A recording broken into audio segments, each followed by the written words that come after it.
Okay, good afternoon, ladies and gentlemen. I think we've managed to collect our three speakers together so we can get started. This is a session on at-risk, displaced and refugee scholars, global dynamics and best practices. And it's being brought to you by the Global Young Academy and the Science in Exile initiative. If we could have the first presentation, I'll just give a little overview that explains a little bit of who we are and why we're doing this session. So my name is Peter McGrath. I'm the coordinator of IAP, the Inter-Academy Partnership. And how do the slides move? We never really checked this. We have a clicker. There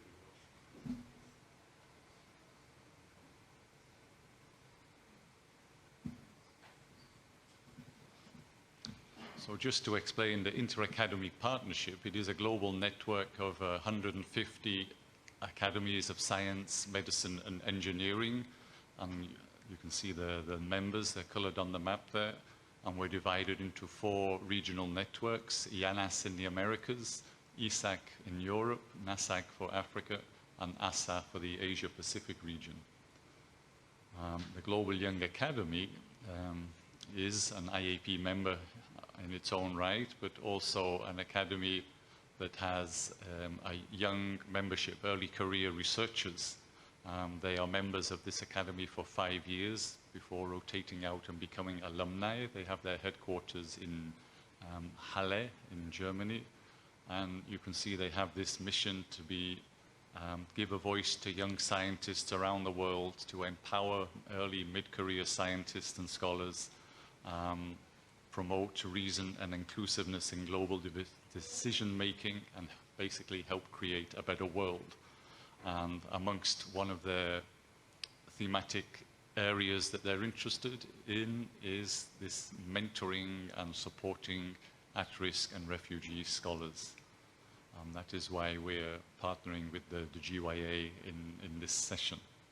The Science in Exile initiative is a partnership between 3 organizations, actually 3 organizations that are members of the steering committee of the World Science Forum. There's IAP itself, TWAS, the World Academy of Sciences, which is a program unit of UNESCO, and the International Science Council. Science in Exile was launched a couple of years ago, and it brings together not only those organizations, but also at-risk, displaced and refugee scientists to work together for advocacy, support, networking, research into this issue of what to do when it is no longer safe for people, for scientists, for medical personnel, for engineers and so on, to stay in their home countries. They need to leave for their own safety, their family security and safety. And the Science in Exile initiative was a way of looking at this in a sort of holistic view, rather than maybe the sort of patchwork responses that are available and out there in some countries right now. So we have a website, you can see the scienceinexile.org. One of the initiatives that we have done is with ComStech. It's an institute or an organization in Pakistan. And this was launched really in response to the takeover by the Taliban in Afghanistan, when there was a lot of Afghanis fleeing the country, and we were trying to find places for them to carry on their scientific work. So we have a number now, 17, I think 10 PhDs, 7 postdoc fellowships, mostly awarded to Afghanistani scholars working for several months now in Pakistan. And there are other, let's say, much more historic institutions, organizations around the world working similarly to secure spaces in universities, in research centers for scientists that have had to flee their nations. I can talk of Scholar Rescue Fund. In the UK, there's the Council for At-Risk Academics, and there are others. We've tried to integrate them all into the Science in Exile initiative. Just to give some lines, we published a chapter in the last UNESCO Science Report. This is from the concluding paragraph. Just only with a coordinated and integrated response will it be possible to address the situation of refugee and displaced scientists in a sustainable way, allowing countries to get ahead of the curve rather than reacting as a permanent state of emergency? And in fact, we have had, through Science in Exile, sort of small response committees gathering people together in response to Afghanistan, in response to the Ukraine crisis. Before that, there was Myanmar as well, sharing information, sharing opportunities. So this is one of the things we have been doing, but always reacting after the event, if you like, rather than preparing the groundwork in front. Let's say the scientific community can take the lead on this issue by serving as a model for what must be a coordinated, holistic response. This is where the science for social justice comes in. I think this is a theme of this conference, and this session really fits into that. And I would say that the global scientific community is duty-bound to do more for its vulnerable colleagues. One thing that can be done is to sign this declaration that Science in Exile launched April this year, a call for action to support at-risk and displaced refugee scientists. You can find it on the Science in Exile website, and if there's time later, I can even fire it up and you can sign it right here and now, so no pressure. With that, let me stop here and just quickly introduce today's speakers. First, we have Jean-Pierre Mulumba. He's an associate professor at the Université Pédagogique Nationale de Kinshasa, DR Congo. We're going to switch the order a little bit here. Second, we'll have Anna Plater-Zyberg. She's the Director of International Cooperation Department at the Polish Academy of Sciences, and we'll explain why the Polish Academy is being represented here. And finally, we have Saja Al-Zubi, and we're very grateful that you've made a 5-day journey with visas and everything to get here. She's originally from Syria. You had to leave 2011, is that right? 16 you left Syria. She's currently at the International Development Department, St. Mary's University, Halifax, Canada. With that, let me hand over to Jean-Pierre. If we can have the next presentation, please.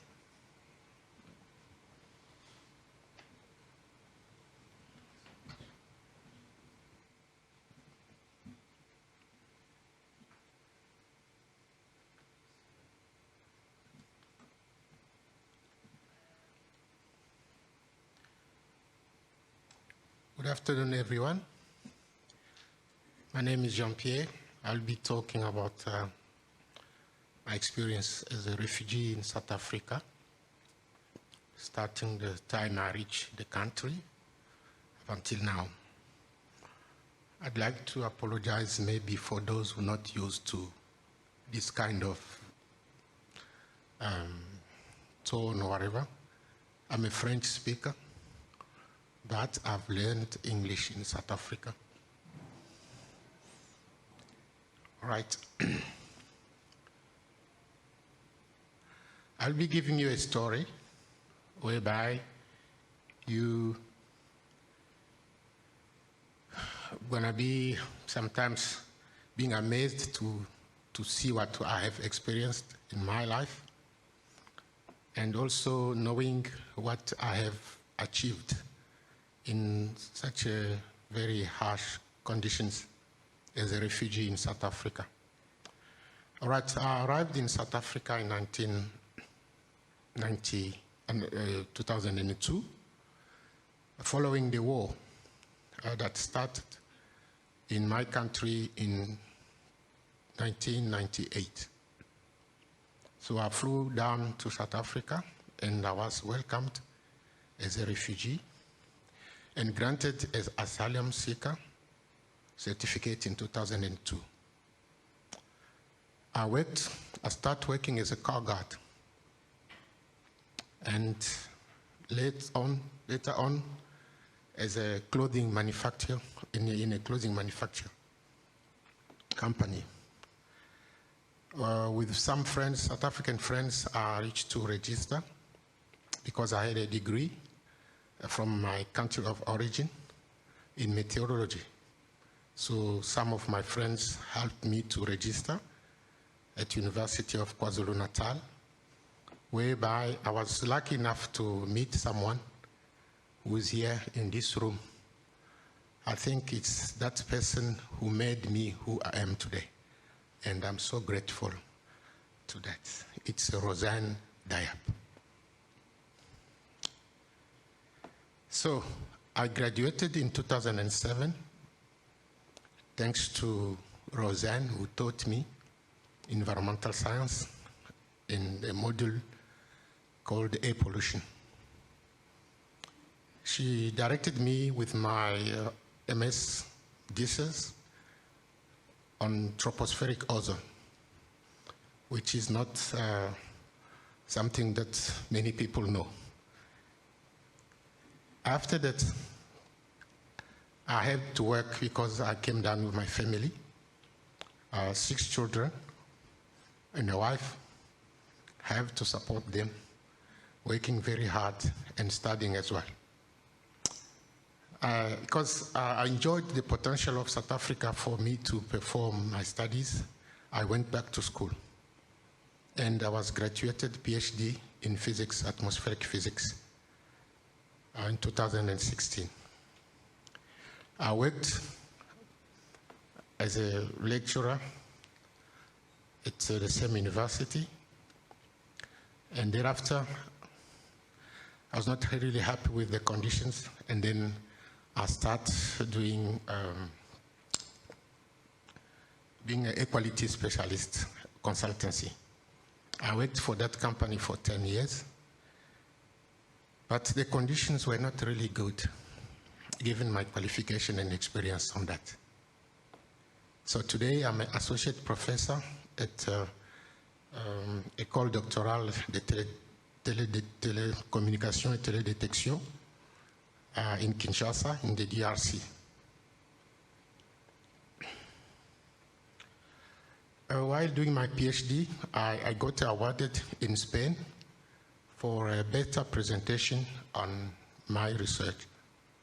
So I was awarded a best poster at an international conference.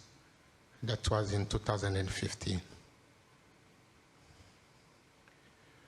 So life and study challenges. You may imagine a kind of man I was with a family, what could be the challenges that I faced. On legal side, there was a problematic certification in terms of Refugee Act, Act 27. You face sometimes officials, Home Affairs officials with attitude, regardless of your knowledge, whatever, but you are not really welcomed. And as time goes along, uncertainties and waiting period for getting documentations. I remember that I missed a trip to London because of lack of passport and legal papers. And on that, no assistance at all to displaced scientists for getting the document on time. I even get recommended by my university to get some passport and so on, but it didn't work. And on top of that, there's also a discrimination, which is almost everywhere. From the color of skin, for your origin, for your language, and so on and so forth. But over that, we have to support, and we have to admit that and just carry on with life. So on social side, language, language was a very big barrier when I came here. I just knew how to greet someone, but not very well as I'm doing today.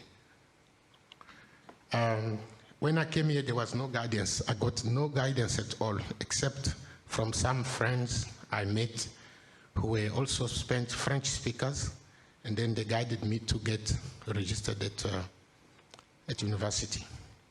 There was no social finance support either from UNHR or NGOs or other people.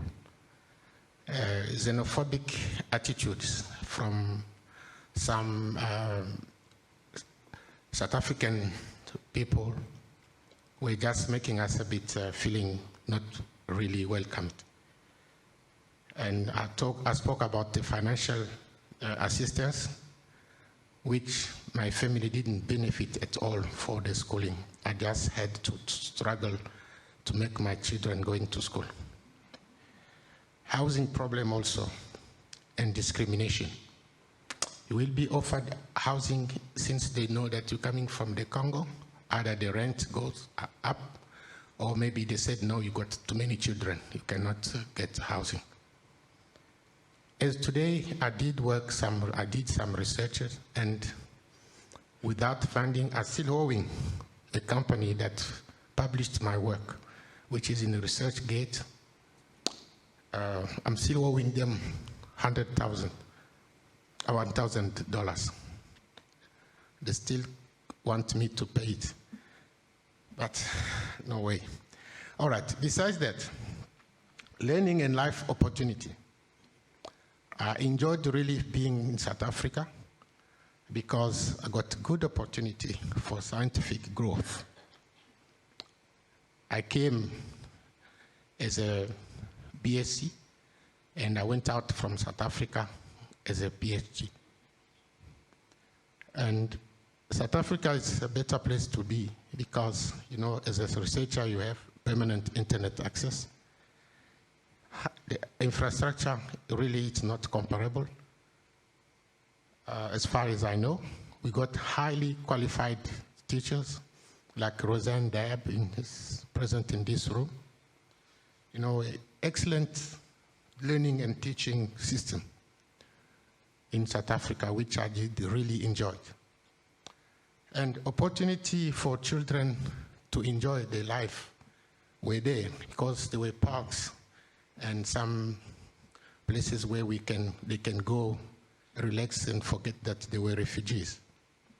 And good condition for them, for education, although I was paying myself without any support. Opportunity on careers, counseling. I got my children actually. One is working for a company here in Cape Town. She's doing a master's degree in public health, and she's working because opportunities are there. And also we benefit from South Africa nice healthcare system, which we couldn't really get back in our home, at home. Right, here is some pictures showing my work at CSIR at the beginning, 2007, and then working as a equality consultant. All right. The thing is that I was not really happy with the salary given to me because given the workload and my qualification. So job and work challenges. On legal side, government grants us work. Says we can work, as a refugee we can work. But the opportunities were very slim. And as a refugee, besides your qualification, you can not work in government or service. So it was very difficult also to be accessing a banking system. Without proper documentation, you cannot access a bank system. So it was very difficult. Wherever I was working to get paid, I have to go and pass through someone for getting banking details until I get proper documentation. So there was very less confidence on scientists, on displaced scientists as me to access higher positions, regardless of my qualification. On social side, job scarcity for displaced scientists, it's still a reality. So a low salary except some medical doctors who came here down to as a refugee. They were more paid than us with a higher qualification, and if they still even now. So I was just feeling myself that no, it was. I made a sin being a PhD, doing my PhD, because the salary I was getting was not really responding to my needs. And still, no financial support. For conferences, I missed many conferences abroad because there was no funding available for me to go and present some of the research I've done. And with that, I was having this permanent financial stress. And thanks again to Roseanne Diap. She has supported me financially, socially, and so on. I don't know how to say. The story is very long, but I'm not going to spare your time to be telling you all this stuff. In conclusion, I wish to say this. Being a displaced scientist in a foreign country is so challenging. But it's not like because there are challenges in a foreign country, we must just fold your arms. I didn't do that. That's the reason I'm in front of you to talk to you at this place. I'm sure displaced scientists deserve at least particular attention from host government, scientific organizations and NGOs for the advancement of science in the world. What is asked for scientific is also related to their family also, because scientists, while coming down or going somewhere, they have families. Those families need to have support for them to live.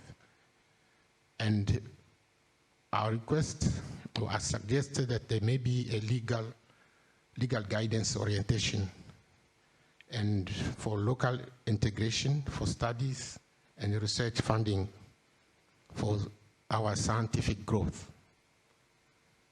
I also request social justice toward displaced scientific, regardless of the origin, race, or religious group.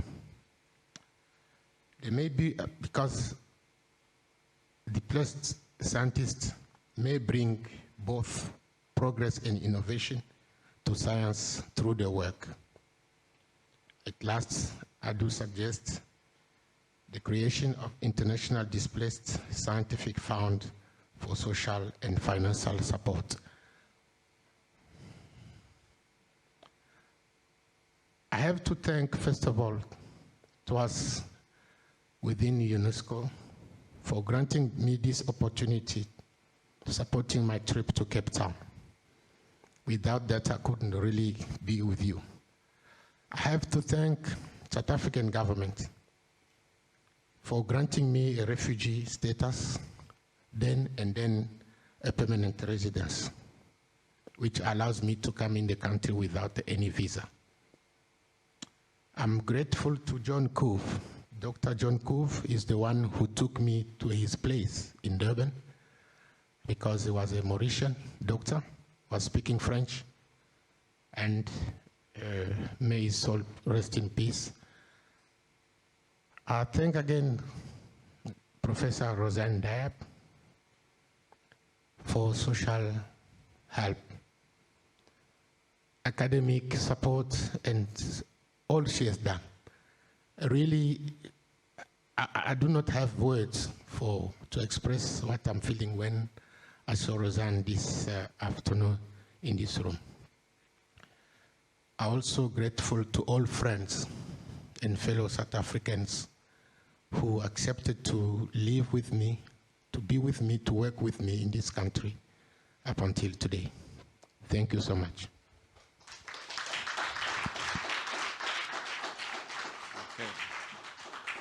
Okay. Thank you, John Paul. You sit down. Okay, thanks. Yeah, if Anna, over to you. If we could have the next presentation up, please.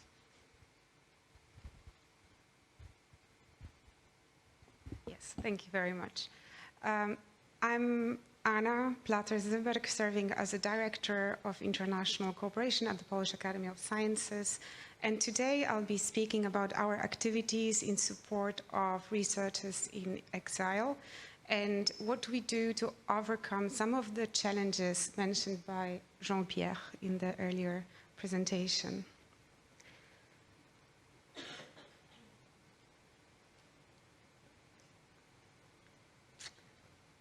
Do you know how it works? Smart. Okay, so first I'll say a few words about the Polish Academy of Sciences, where we are and what we do. We are based in Eastern Europe, in a country of 38 million inhabitants, and the Polish Academy of Sciences is the largest research organization in Poland.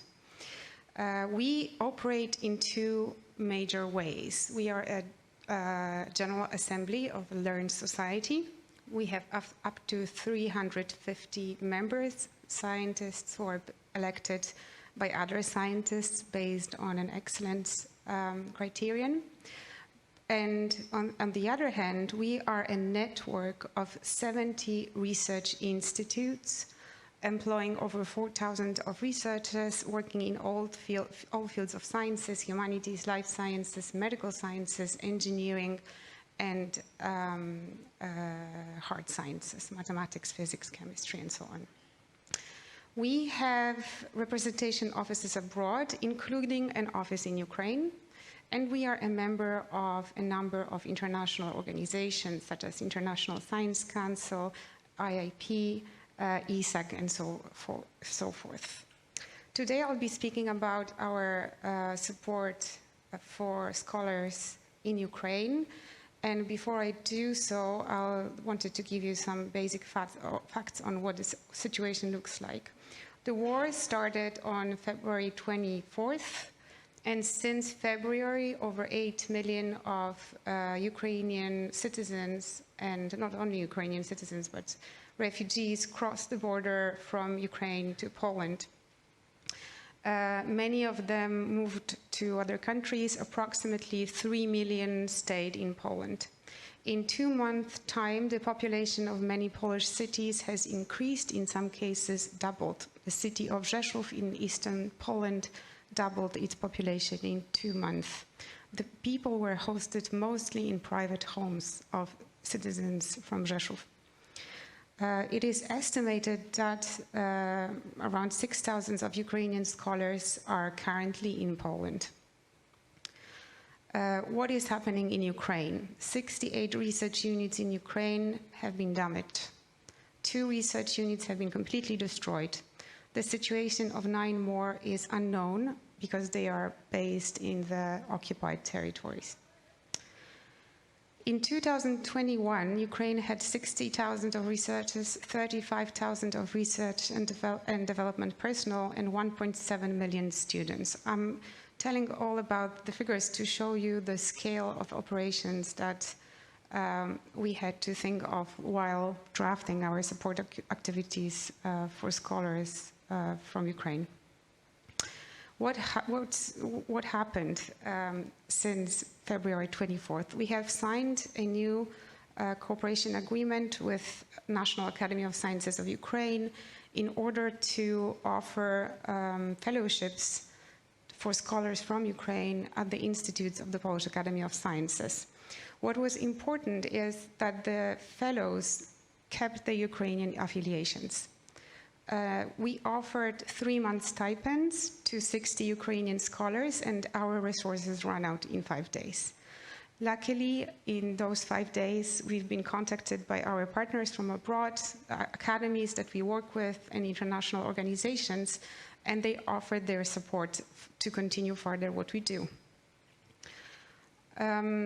The generous support was provided, financial support from the US National Academy of Sciences, Elsevier, Academia Sinica, and National Cheng Kung University from Taiwan, the German National Academy of Sciences Leopoldina, and many others, including many international organizations that we are a member of. Thanks to this support, we have hosted 237 Ukrainian scholars, including 201 women. So our program is mostly supporting women scholars. Over 85% of our fellows are women.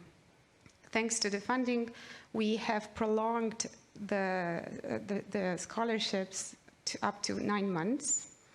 And right now, basically today, we have launched a new funding scheme, and this scheme will offer a team funding. So we are moving from individual fellowships to team group funding, as we realized that funding individual scholars, we are missing the young predoctoral researchers. So we decided to offer less opportunities, but bigger opportunities. And what we also changed in this new program is that the funding we offer will be much longer. So it's going to be up to 3 years long program, which gives scholars basically a long-term perspective and more safety. What we have learned during these activities since February, we have come up with a 10-point action plan that I believe can be used in many other situations, in many other conflicts to support researchers who are at risk in other parts of the world.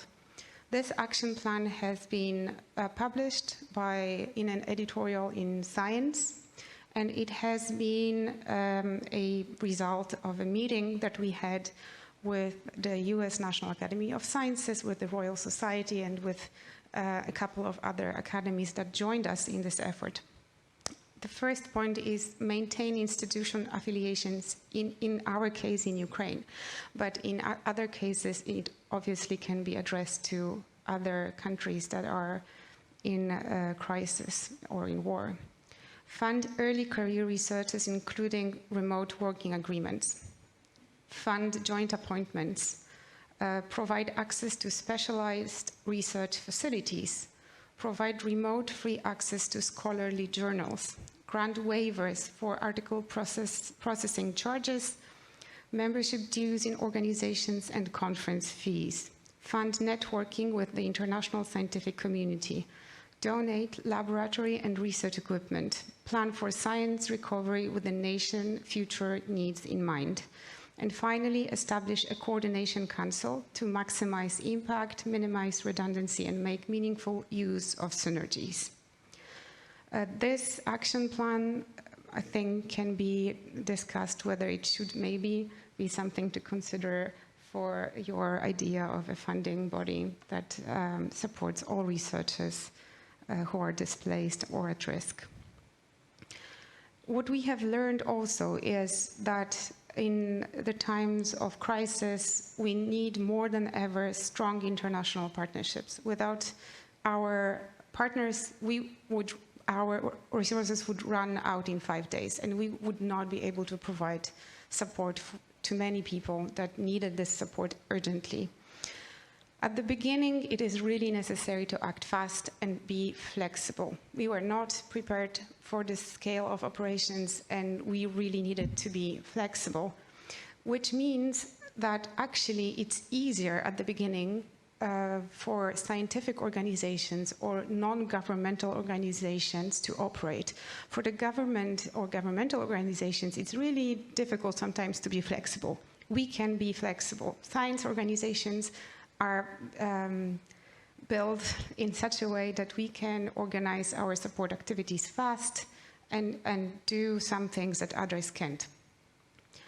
The scale of operation is enormous, so we had to focus. We focused on human capital. We focused on people.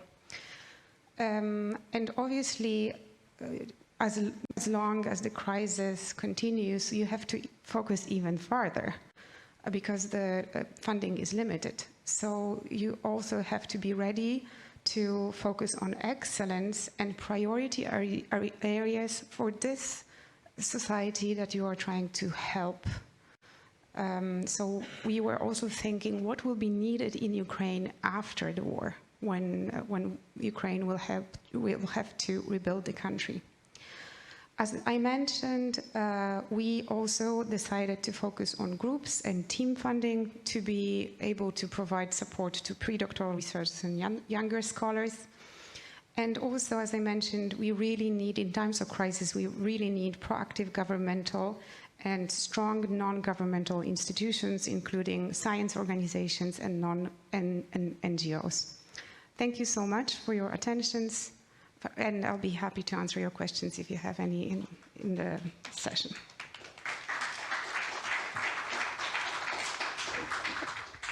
Okay, thank you, Anna. Certainly a lot of interesting points raised there and good complementarity with the first presentation too. You can see you're already discussing.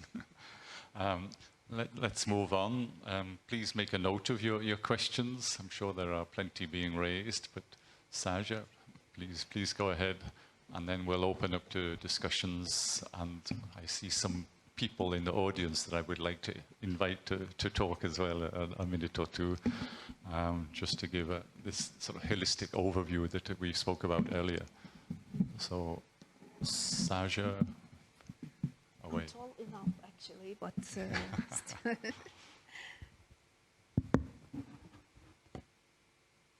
So, thank you, Peter.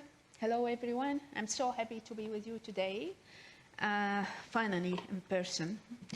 So, today I'm going to talk about the justice that at-risk scholars need and the organizations or the initiative that I co-lead aims to achieve, in addition to the organizations that I belong, like TWAS and Science in Exile. I'm just wondering if you can upload my slide. Okay. So sorry for this. So I'm going to talk about justice for at-risk displaced and refugee scholars to get protected, likewise for immigrants, displaced refugees, and indeed, likewise humans. Talk about justice to get incubated to preserve their only capital they have after displacement and in exile. It's their brains. Justice to get integrated into science and producing knowledge. Justice to live normal life without fear, anxiety, ambiguity future, without underestimation, racism, anti-prejudice practices, violence, in particular gender-based violence and discrimination. Justice to save their mental health. Justice to be treated as civilian scientists and scholars far away from political sanctions, bans, restrictions, and far from political conflict policies. Justice to settle and work in a safe scientific environment with a safe, bright future with their families.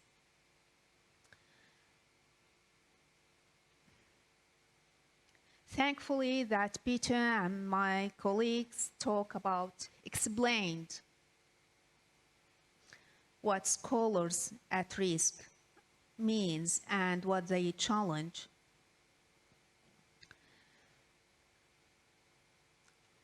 So, not too far from refugees and forced immigrants, maybe the major difference that refugees look for surviving through finding safety and income sources.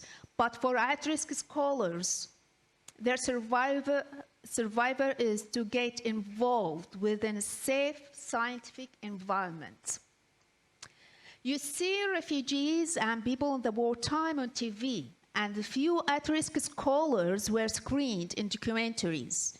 But I've seen their miserable life with my own eyes, untouched through my personal life as a displaced civilian scientist. So whatever I can tell you, and even whatever Jean-Pierre told you, there's more and more about this category in wartime and in exile. So I used to work as a development economist with more focus on gender. But since the war broke out in Syria in 2011, my research has been focusing on enhancing the livelihoods, education, protection of affected households, with more focus on woman-headed households, women and girls. When I had to flee Syria during my life in exile, I have been researching the host country's refugee policies and politics, and how it affects the socio-economic integration of refugees and reshape their livelihoods.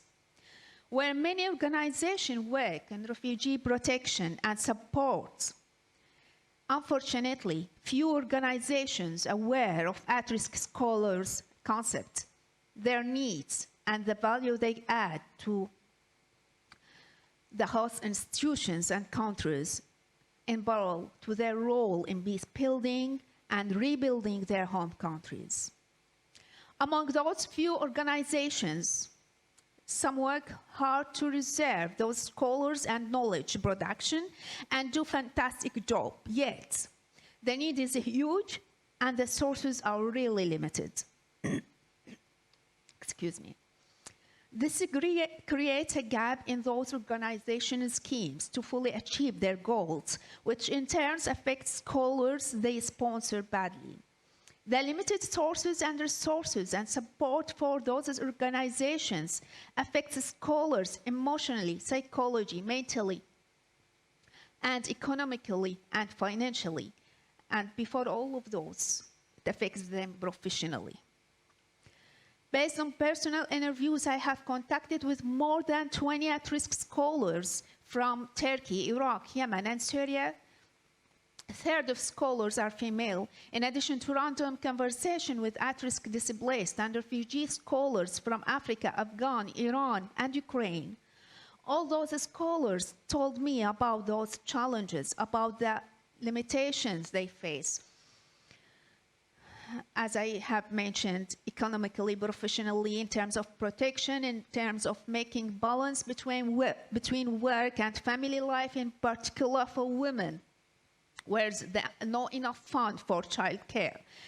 In terms of gender dimensions of work conditions, as proper bed, maternity leave, these limitations affect scholars' time, identity, and dignity, and underestimate them as scholars and humans. Actually, many of those scholars face the reality of swim or sink. Can you imagine? For those people who have been suffering many traumas, obstacles are required to survive within these limited conditions, where native people have difficulties to survive in academic and research environments. But the path code to fulfill and recover at-risk scholar schemes is a fruitful and organized coordination with all relative bodies. I mean, among authorities, governments, migration officers, policy and decision makers, donors, universities, research centers, and healthcare access, in particular mental health, in addition to organizations and initiatives that look after scholars. Actually, this is not an option. This is an urgent need to enhance the programs and initiatives which link these brains or those scholars with the prestigious universities and research centers by sources and resources to achieve their vital roles. Enhancing those organizations could be through raising the awareness of displaced, refugee, and at-risk scholars' role in creating and adding value to international science and development. The importance of immigrants' contribution to their host countries, in particular high-educated immigrants, is a vital matter with much evidence all over the world. Thus, it's worth to consider refugee scientists value this domain as well and how they should get support. raising the awareness of this program role in supporting science, creating open innovation, rebuilding destroyed countries, and peace building. Popularizing these programs via new channels, utilizing success stories and social media and make it wide. Establishing new networks with the host country authorities, especially migration authorities and stakeholders. Embracing a flexible structure by embedding an innovative work team, adopts case studies management, and avoid imposing a structural perspective on the process, especially in urgent cases as Ukraine and Afghan. As a result, this combination of collaboration leads to a reasonable protection for those scholars and worldwide knowledge by depoliticizing at-risk scholars from international political measures, maintaining and developing their capacities, restoring mental health and dignity.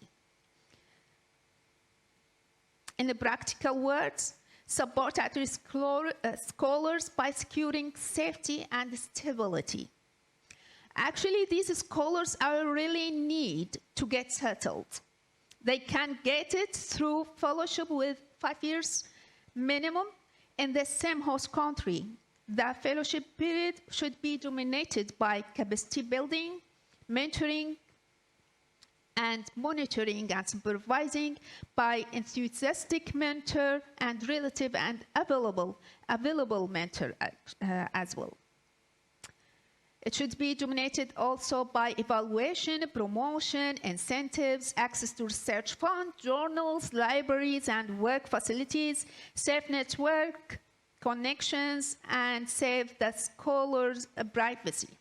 Social welfare, and I don't mean here a treasure, but giving a hand to get integrated socially and included by the community and the society, which affect the academic achievements. And then they can be prepared enough to be involved in the labor market or in the community. So my target today is not to tell you tragedy stories for displaced, refugee, and at-risk scholars, but this is a call for those who are interested in science diverse, knowledge production, those who believe in humanity and peace building. I call decision and policymakers and donors to secure these transitional knowledge sources. This is human capital and give them the opportunity to contribute to their new home countries. This is a call to support initiatives and organizations that incubate at-risk displaced and refugee scholars. This is a call to secure a bright future for generations who are going to belong and contribute to the host institutions and countries as well. This is a call to enhance great minds, as what happened with many immigrants that achieved prestigious achievements in science, as Albert Einstein and many of Nobel Prize winners, and finally with Dr. Uyghur and Özlem, the couple who found the COVID vaccination. At last but not least, this is a call to save humanity and dignity. Thank you. So thank you, Saja, especially as you didn't need your time warning, so that's great. A lot of issues raised, many of them from personal experience. I've noted down a few questions here, but perhaps we'll start if there's any questions from the audience rather than me hogging the panel. Yes, Francis, is there a roaming microphone? Yes, please. Thank you. I found all three talks very moving. And I don't know if this is a trivial question, but I didn't really hear the word mentoring, but Jean-Pierre implied how important that was, right? So often in science, we tend to be very competitive and time poor, but you have to have people who are willing to host and to support people. So money's important, but I think mentoring is something else that we need to. So probably wasn't a question, was it? But I'd like to hear people's opinion. Well, let me just say that under Science in Exile, we did do a series of webinars, and one of them was especially on mentoring. But let me pass to Anna. You have a microphone in front of you there. I hope it's turned on. Yes, it works. So it is very important, and actually it starts very early. So basically what we learned is that we need people that will assist scholars in exile from the day one.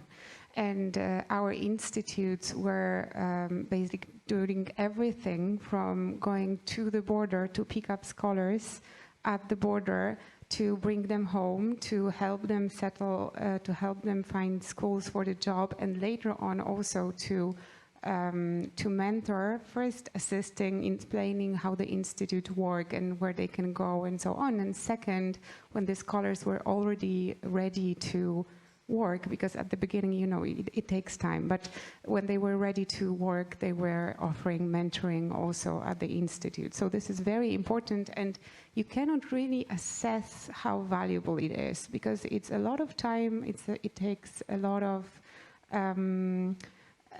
also you have to share a little bit emotions when you assist scholars from the very beginning. It's very important activity, and also needs to be supported in a way. And the other point I wanted to raise is that right now we are focused on those research teams that will be hosted at the institutes, and one of the things that we will look forward to in cooperation with partners from abroad is to offer them mentoring, scientific mentoring, once they are hosted in the Institutes of Polish Academy of Sciences. So we will have those approximately 20 research groups, and we will reach out to all the partners around the world to try to find also mentors in other countries. So thank you for your comment. Thank you, Anna. All right, thank you. Well, I'm sure the question is relevant on mentoring. For me, what is happening in Ukraine, it's really touching, because it's a war that is really touching the world in terms of economy and so on.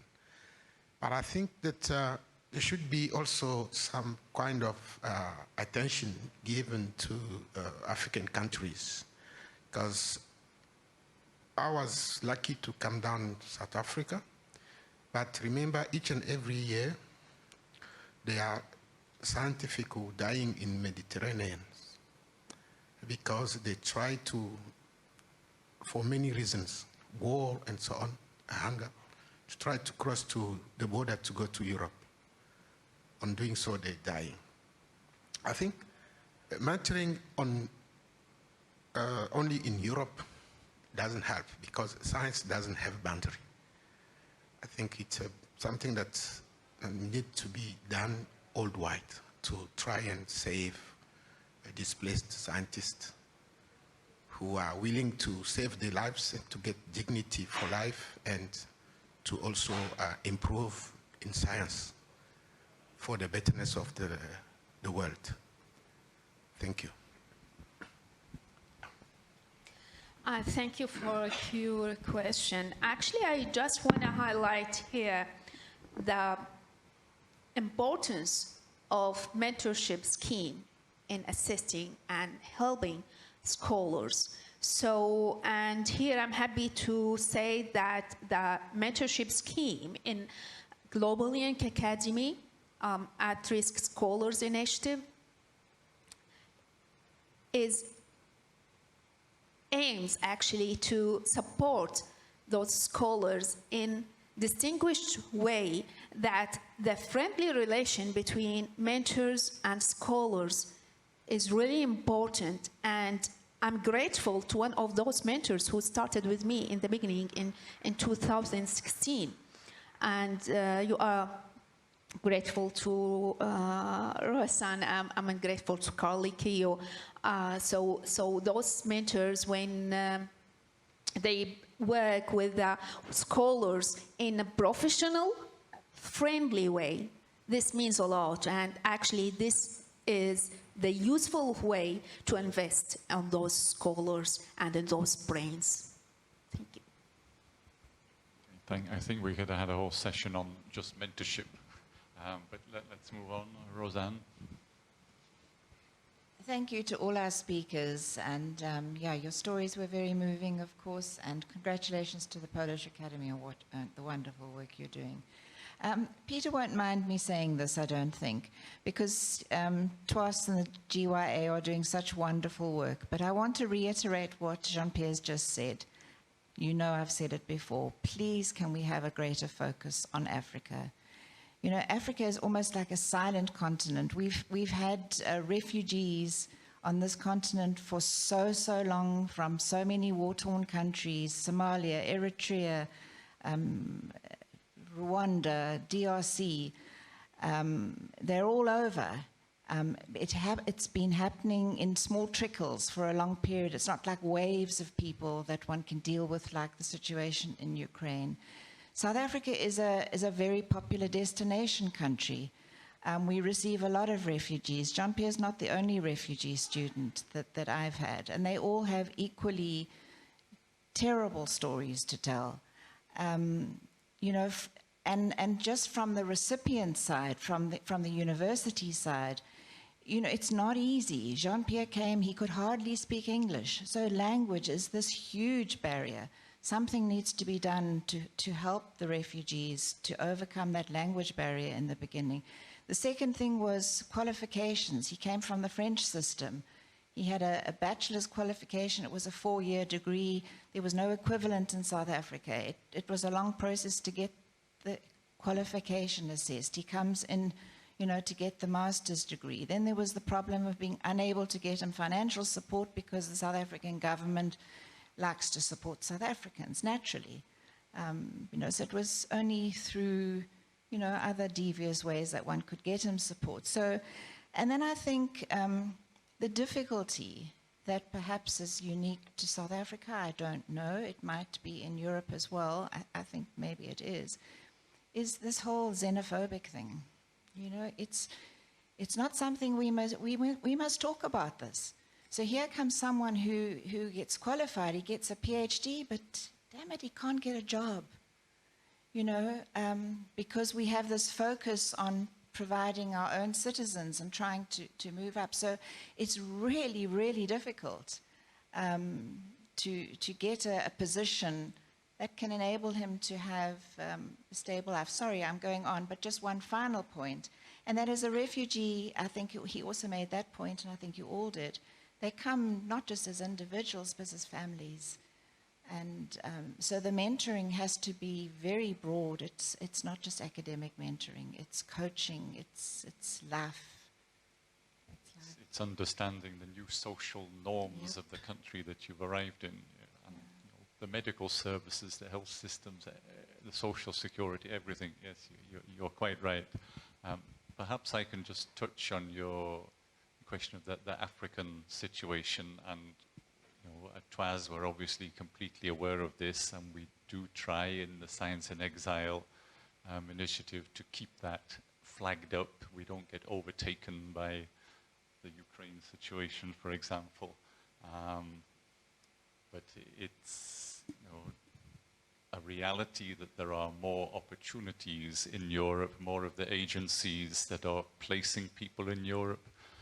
But slowly, even over the past 3 years, I think we've seen other opportunities sort of coming forward, but there is still a big gap. There are many countries that could certainly host refugee scientists, displaced scientists from Africa, from Afghanistan, you know, Myanmar, all these others that, you know, they don't necessarily have to end up in Europe or North America. But and this is part of the declaration I mentioned at the beginning, to get more and more organizations, research institutes, universities to sign up and commit to hosting such individuals. And of course, that hosting isn't just creating a space in a laboratory, it's all the other things that you've just mentioned. But let me, if anybody wants to pick up on any of those points, I saw other hands raised as well. But Okay for no. Okay, so who is next? Well, let's go to NCA.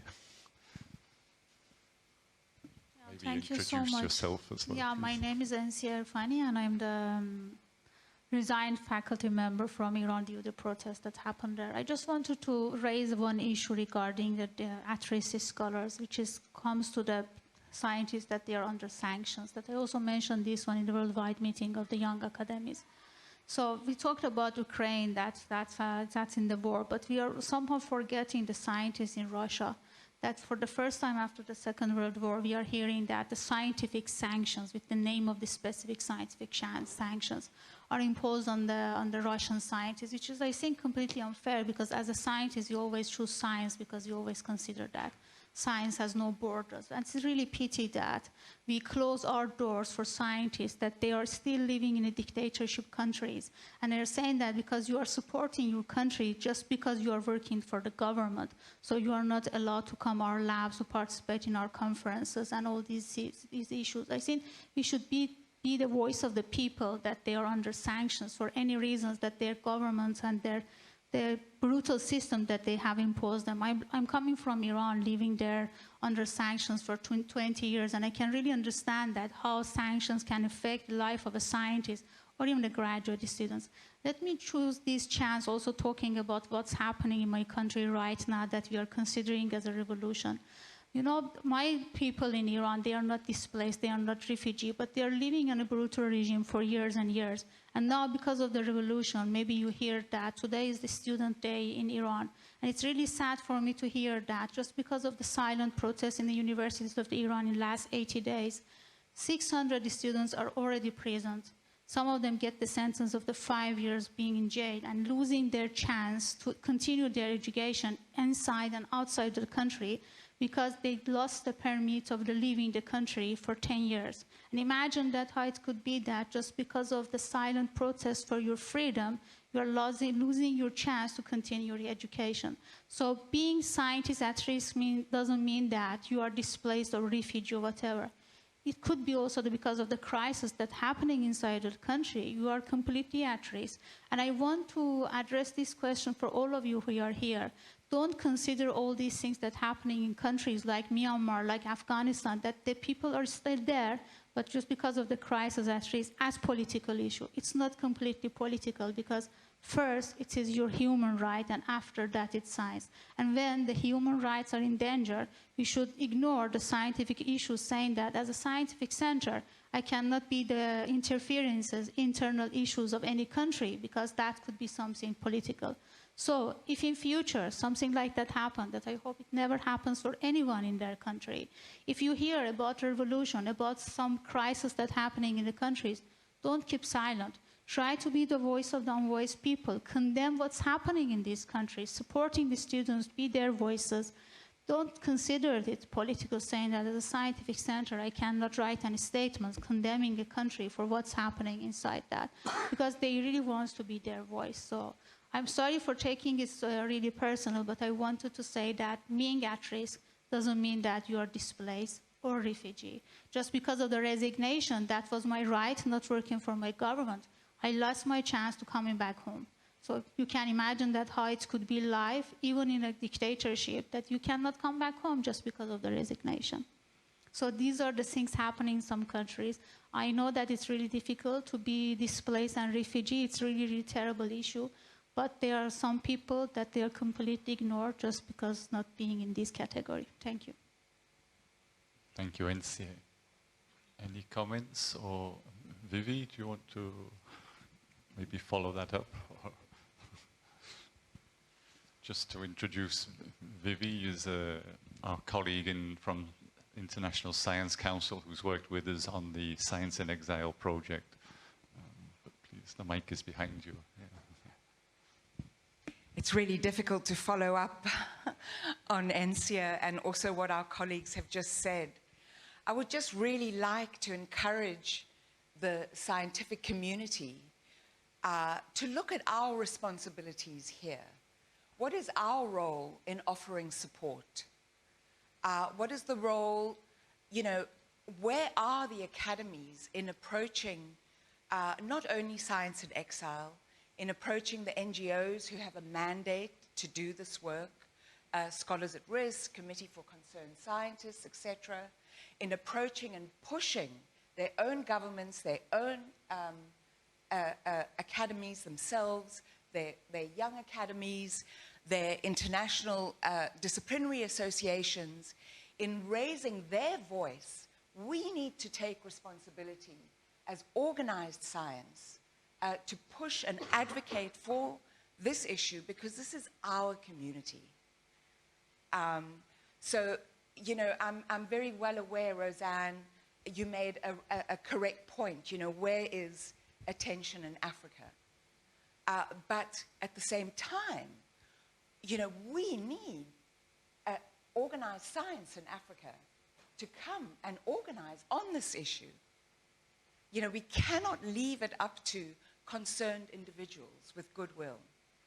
So my plea is for us in the science community to take on our responsibilities.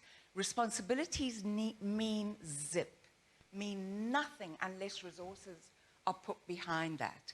Science in Exile as a network is really suffering because we don't have the financial resources to put people there to run, you know, it's community building, it's community organizing.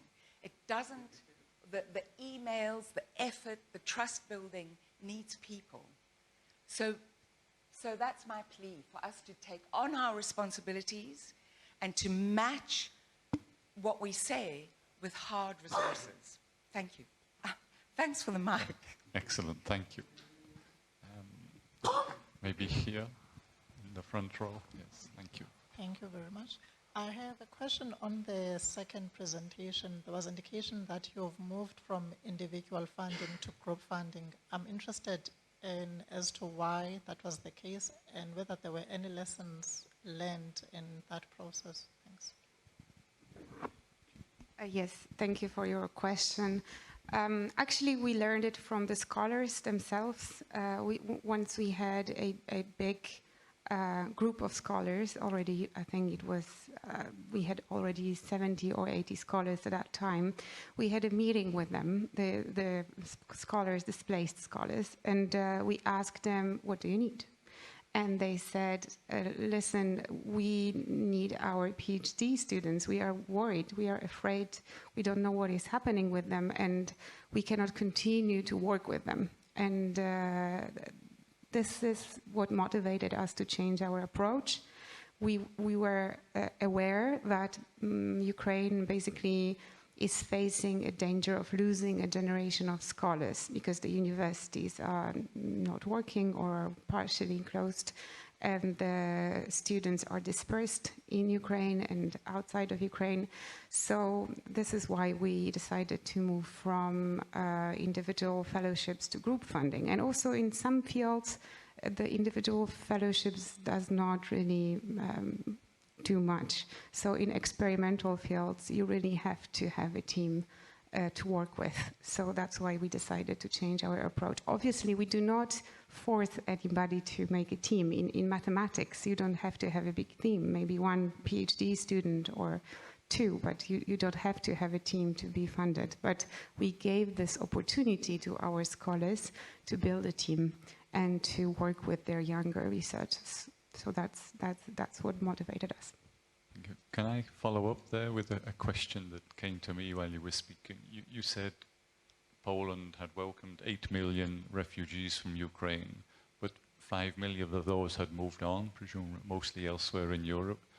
Do you have any idea what happened to the scientists among those? I presume there were a number. Yes, so basically it's really hard to say whether they moved on, because some of them went back to Ukraine and then came back again. So there is this constant, since you know, we are in the continent in Europe, you can go and go back, and it's hard to follow where they are. But the biggest numbers of scholars are in Germany and in Poland. This is the calculations. But obviously they are also in UK and in other countries around Poland and beyond. Thank you. Sorry, I just want to add something that I did mention in my presentation. You know, with regards to funding individuals or groups of people, I would just take my case. I got a funding for my master's degree from NRF.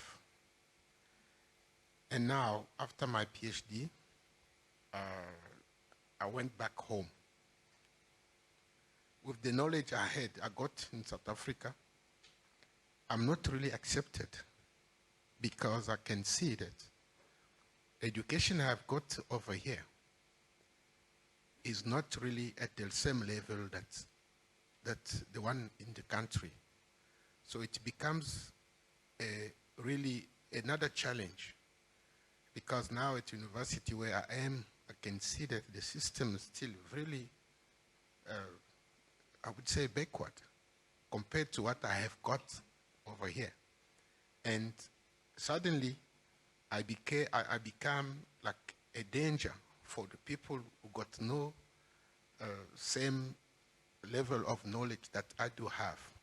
So in that point, I think we here as a scientist to try and find out a way of either keeping the people where they studied so that can be up to standard and carry on with the research and so on.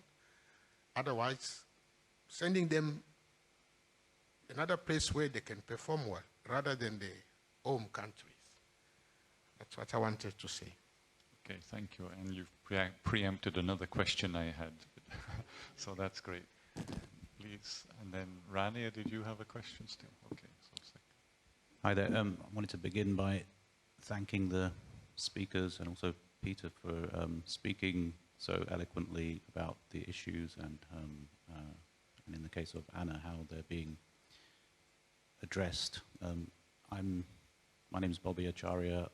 I run the ICTP's, which is also a partner organization of IAP, Physics Without Frontiers program, and we'll be speaking about some of these issues in our session tomorrow morning at 11:30, just as by way of, in case people are interested.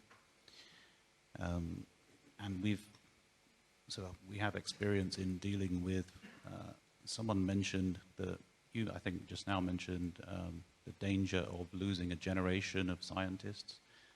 We've been facing that problem directly with Afghanistan in the field of physics. Also, we've been working on a similar problem in Venezuela, where people who had worked for 30 years to build high-quality physics departments are forced to leave because of the socio-economic problems, mostly economic problems. We've been trying to support them. I wanted to mention something. So first of all, Anna, I really enjoyed your presentation, and it's amazing the work that you're doing, and it's amazing the support that you're receiving. However, since your presentation was so scientific, I ran the numbers, and helping 200 scholars for 1 year is of the order of 10 million euros. Correct me if I'm wrong, roughly speaking. Okay, even less. And so even with all of this help that you're getting from partner academies, etc., and other organizations, it's really a drop in the ocean. And it also touches on some of the other points, the points that you were raising. And also we face it at the ICTP. We don't have the right scale of funding to really address the problems. You're helping a very small fraction of Ukrainian scientists that are displaced. And it's just really a shame. And we really should call, you have made the call, and I wholeheartedly support the call for much larger scale support. I just wanted to mention that. That's everything in a nutshell that Science in Exile has been promoting for a few years now. In fact, Jean-Pierre, you mentioned an international fund. Do you want to expand on that idea a little more? In my introduction, I talked about getting ahead of the curve. You know, we're always reacting, but it's time to plan and be ready for hopefully not another country, but it will happen. We know that. Jean-Pierre or anyone else? Yeah, thank you for all of this. Actually, research fund and fund for facilities, for publishing, all of to travel, to attend conference, to be involved internationally, and even to be involved nationally in the new host country is very important. But what happened even for those sponsored scholars, at risk or displaced or refugee scholars, they don't have enough access to all of those facilities, including funds. This is a very important issue, and it's really significantly affect their work productivity. So, but the thing that I notice here, so with every crisis, new crisis, we forget others. So for example, when Afghanistan crisis came, we forgot Syrians, Turkish, Iraqi, Irani people. When the Ukrainian crisis came, so we forgot all others. So here I think this is another call for collaboration, for all organizations to work together, for all in need scholars. So just to make this, publicize this, and to and cross borders with fund, with facilities, don't criticize or not criticize, just don't make this discrimination in terms of countries or whatever. So, but I really appreciate all efforts for all of those organizations, and I'm so thankful for your appreciated work of your organization. Thank you so much. Thank you. Rania? Thank you. Thank you to all the speakers for the presentations and remarks. My name is Rania Kosti. I'm with the IAP Secretariat based in Washington, D.C., which is hosted by the U.S. National Academies. My question was triggered by your comment, Anna, and I'm somewhat familiar with the collaboration with the U.S. National Academies, not as much as I should be.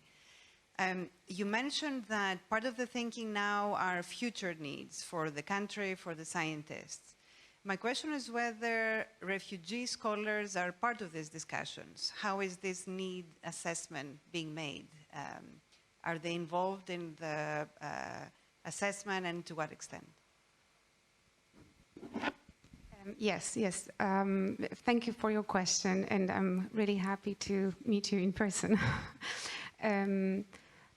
First of all, the plan of rebuilding Ukraine is really in the hands of Ukrainian government, and we can only try to support them and help them in drafting this plan of rebuilding Ukraine. And our scholars who are hosted at the Polish Academy of Sciences are participating in the discussions around this plan. Also, one of the most important, I think, debate and the platform for a debate is a advisory board for restarting science in Ukraine, organized by the U.S. National Academy of Sciences. So this is a very important body, which is composed of half of the body is composed from Ukrainian scholars. So they are a very important factor for anything that has to happen in Ukraine after the war is over. So yes, they are a part of it. The challenge, maybe I have to add, is whether their voice will be listened to by the government in their country.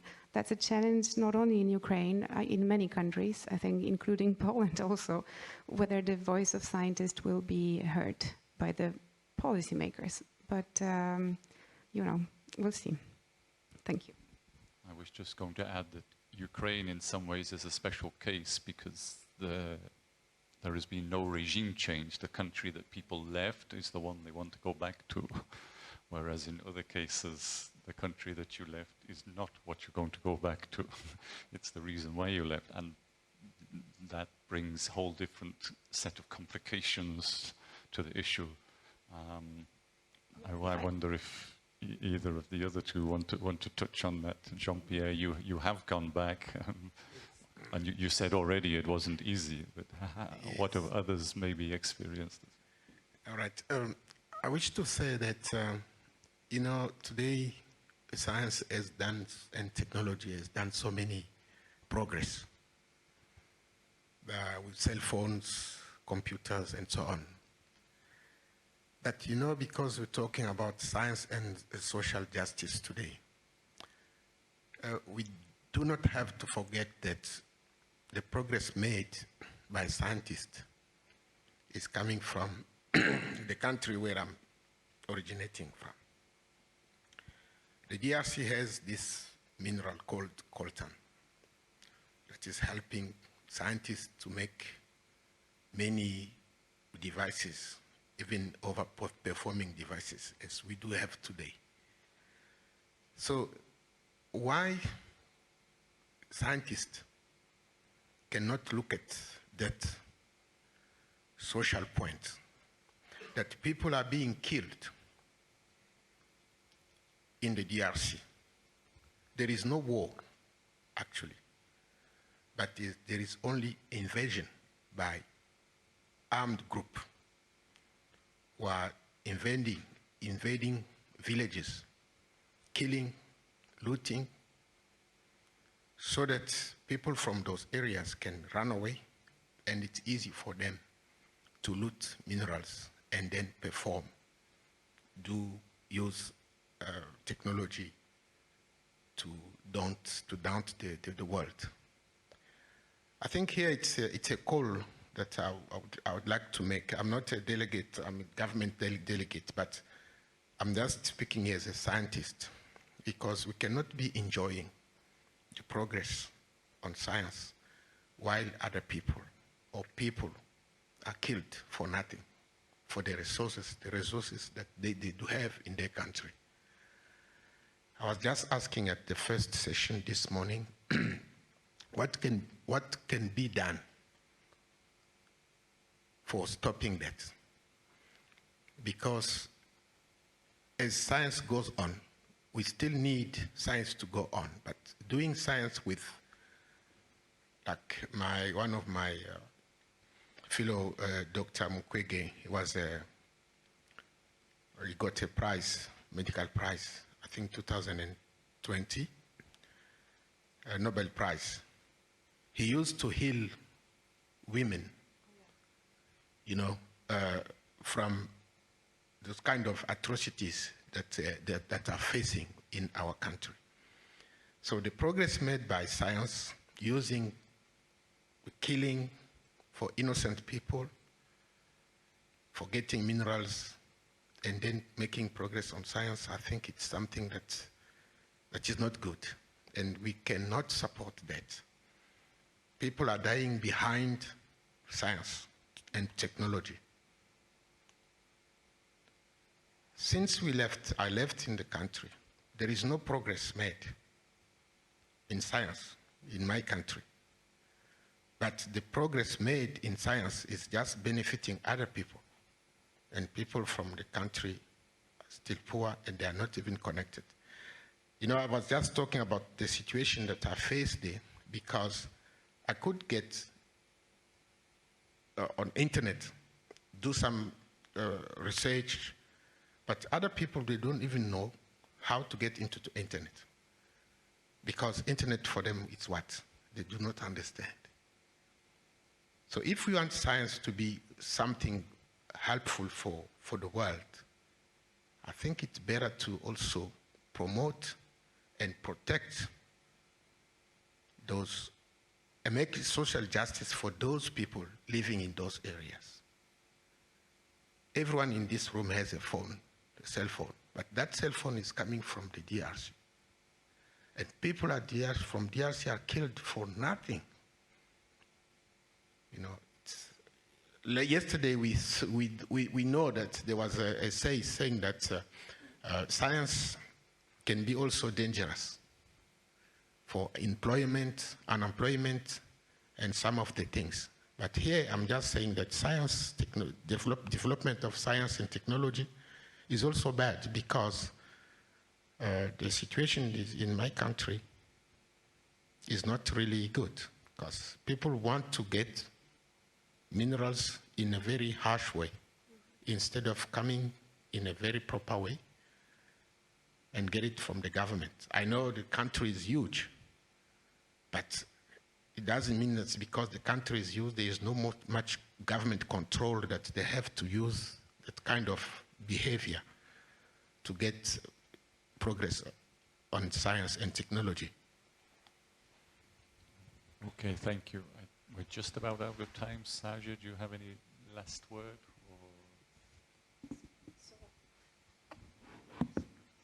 Okay, just to thank you all and to think more about at-risk scholars and displaced and refugee scholars, how we can support them, how we can enhance their life, actually socially, economically, and in a scientific way. Couldn't have said it better myself. And I think we really have touched on the issue of social justice, science for social justice in this session today. Please join me in thanking our three speakers. We have our call for action. We hope we've energized you. Please work with us on that call so that we make what Sajid has just said a reality for all others that will unfortunately end up in your kind of situation. So thank you, everybody. Thank you for our speakers.